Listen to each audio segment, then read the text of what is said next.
Hey guys, it's Tuesday, so that means it's time for Quick Tip Tuesdays, so let's fire it up.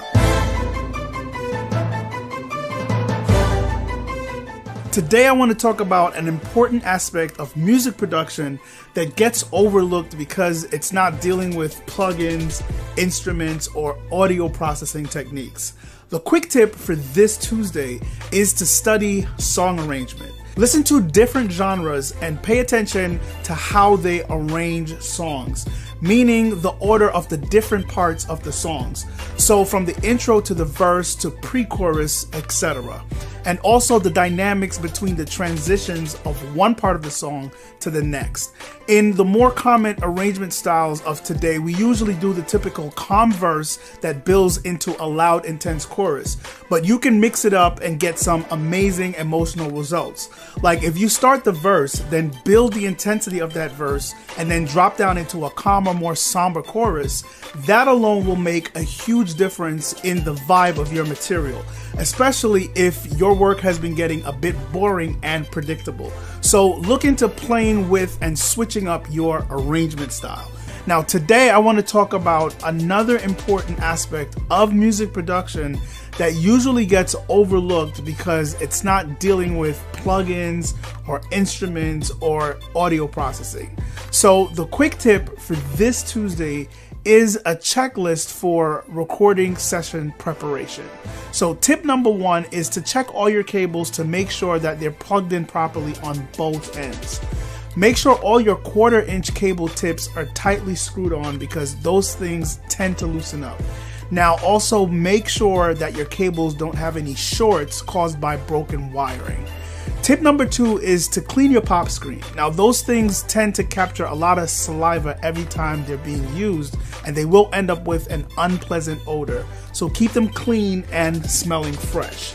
So for tip number three, if you have the option of multiple mics, figure out your mic choices for your lead vocals, background vocals, and instruments, depending on what you'll be recording for the session. For tip number four, check and configure your headphone amp to make sure that that's all set and ready to go.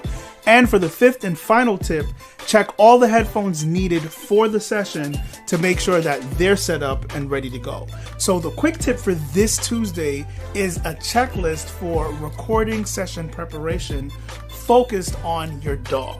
So tip number one is if the session file is a pre-existing project, whether it's a composition of just music that you're now going to record some vocals to, or if it's just a composition of music and you're about to add some more music, whatever the case may be, if it's a pre-existing file, save it as a new project. So for example, if it's called song title, then it may be now renamed song title _ with today's date.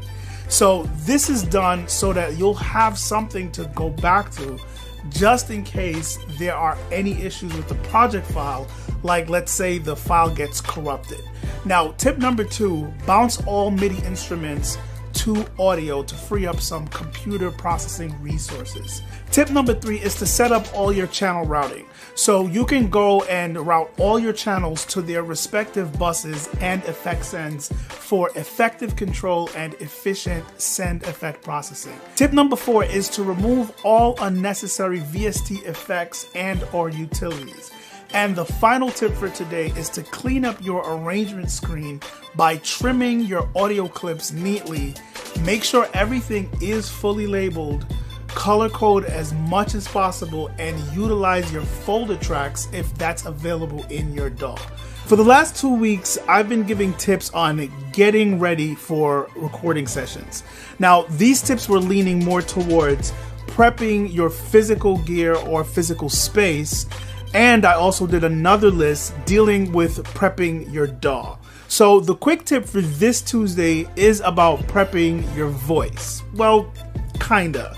Now, there are lots of different aspects to cover with this particular topic, but there is one thing that I've noticed that often gets overlooked, and that's how cold water affects your vocal cords, especially for singers. So because your vocal cords have to vibrate to generate sound, you need it to stay warm and loose. So drinking cold water would not be good for that. But I see vocalists do this all the time. They drink cold water before or during a session. Now, it may not totally ruin the vocals in most cases, but it's not a good practice. So for the vocalists out there, try to refrain from anything cold touching those chords for at least 8 hours before your session. Okay guys, that was the quick tip for this Tuesday. Thanks for watching, and as always, you'll see me in the next video.